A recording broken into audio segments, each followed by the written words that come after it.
My friends, good morning, good evening, and good afternoon. I don't know where you're tuned on to the Life Signatures Radio, whatever the case, whatever the time, whatever the season. I'm here to wish you all the best in life.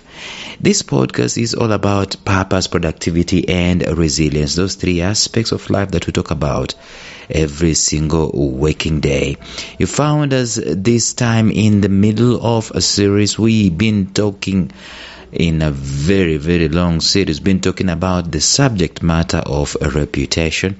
We've been looking at it from totally different angles, what it is, what it brings to us, what we lose, and how we can recover when we have dented our reputations. We're talking about the 7 ways to recover your ruined reputation. We've been talking about those, and today we're going to continue going deeper into what we had started in the episodes that have passed. Stay tuned.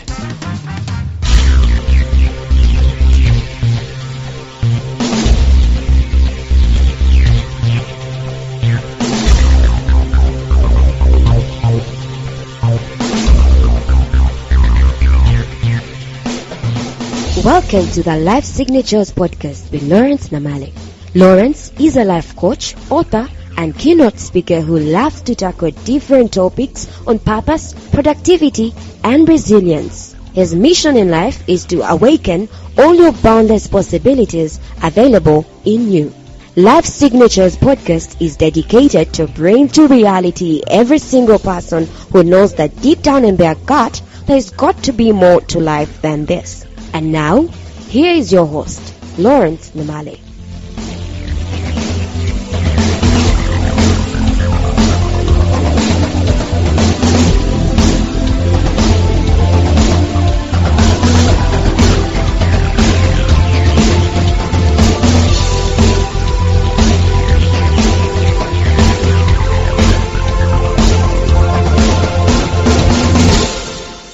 Obviously, there are very different things that are making the human species a unique species from all the others.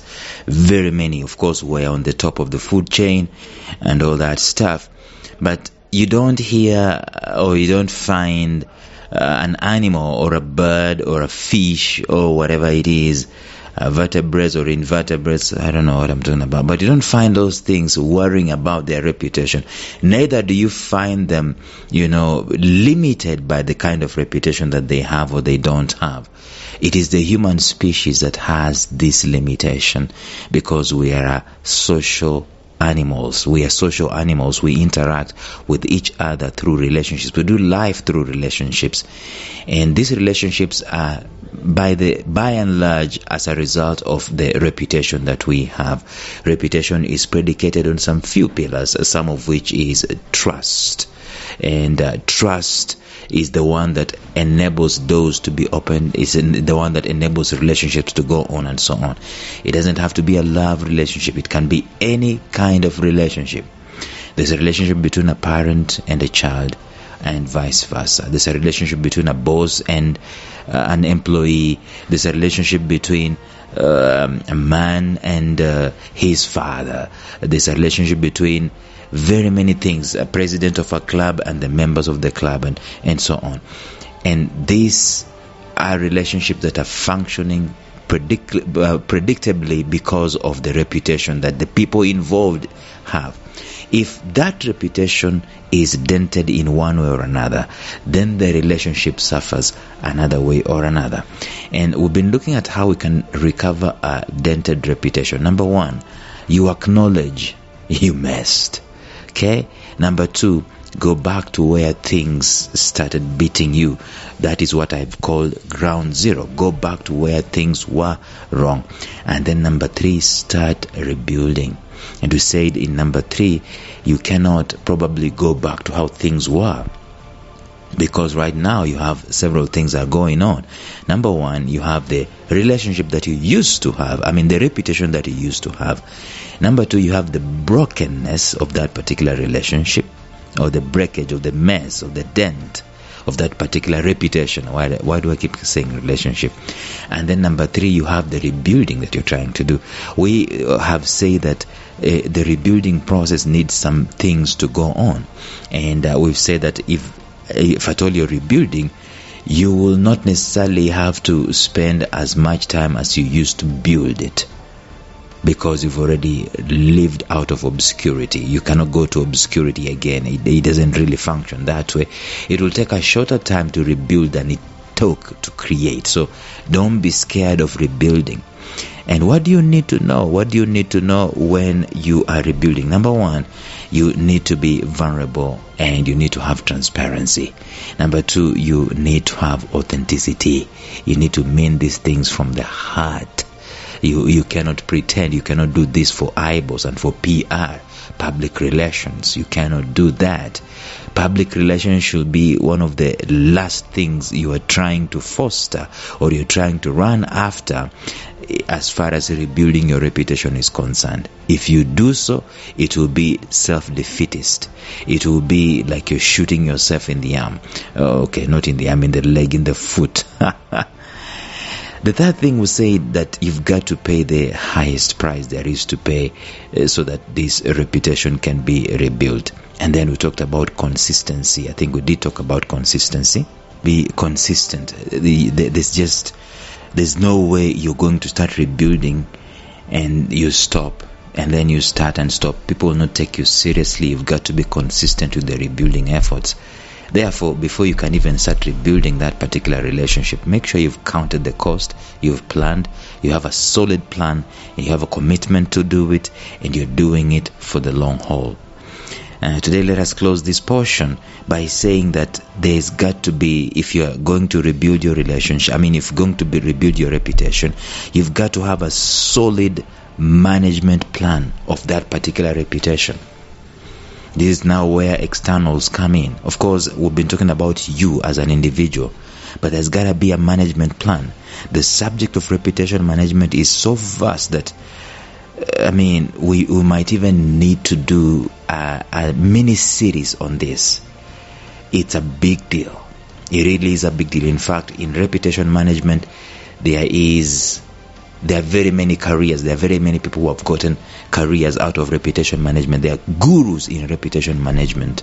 Every time there is a young politician who comes, on the scene, normally there are people who can manage their reputation that come alongside them. In fact, by the way, in some places, the reputation manager is the one who is like the kingmaker as compared to the prowess of the politician, so to speak.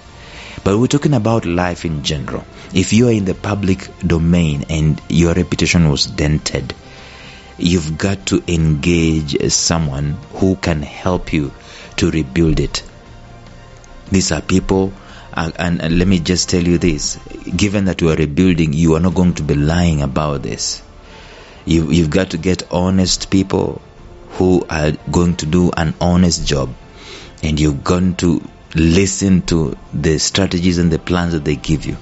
The only thing you will not listen to them is when they try to cut corners.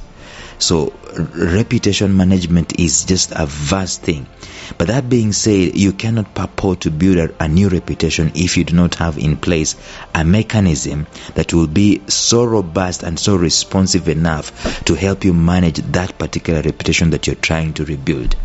You've got to have a professional, that's the key word I'm actually been looking for. You've got to have a professional approach to this.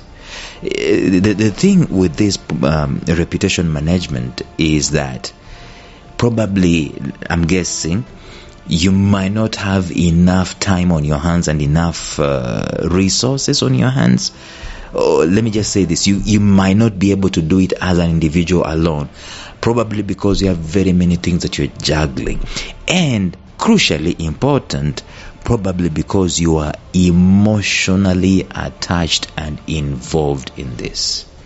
Now, there is a place for emotions in reputation management, but for the most part, it has got to stay above board, objective, detached from emotions, so to speak. And I know there are some spin factors that people normally put in reputation management. For example, they will take a photo of a candidate, for example, holding a baby or carrying a baby, and so it's emotive. It's such an emotive emotive experience or an emotive image. It's an emotive optics. That's the word they normally use.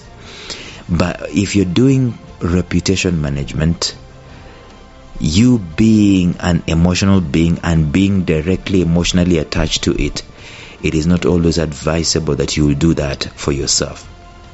It's advisable that there's going to be a spokesperson. It's advisable that there's going to be someone who, manages that full time.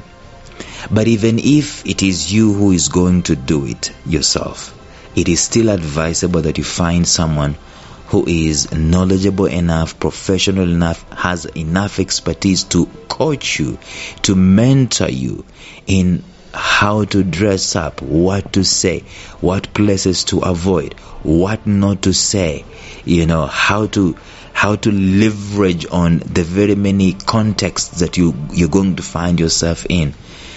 That's what reputation management is. You cannot purport to rebuild a reputation if you're lacking some semblance or some form of reputation management. It is absolutely going to be critical to you to have that part in place if you're going to have your reputation come back right up.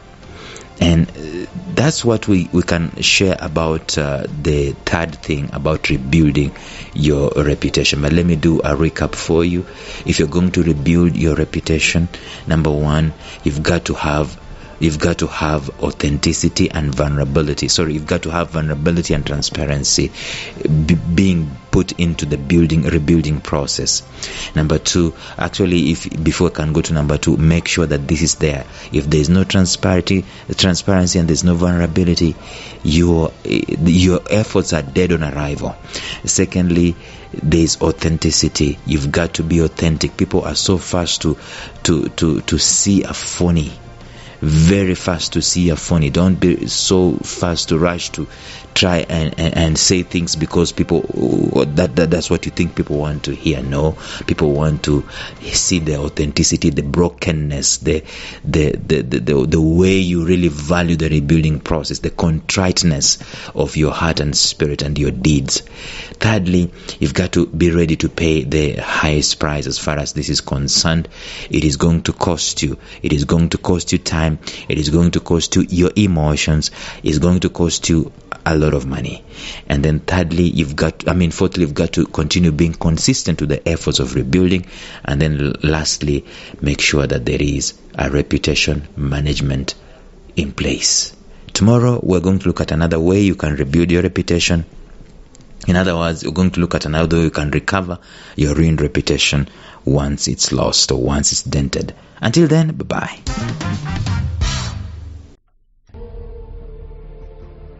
Thank you for listening to Life Signatures Radio. If you enjoyed today's show, subscribe to Life Signatures Radio on iTunes, Stitcher, or visit our website at lifesignatures.libsyn.com. Life Signatures Radio, fresh, clean, and inspiring.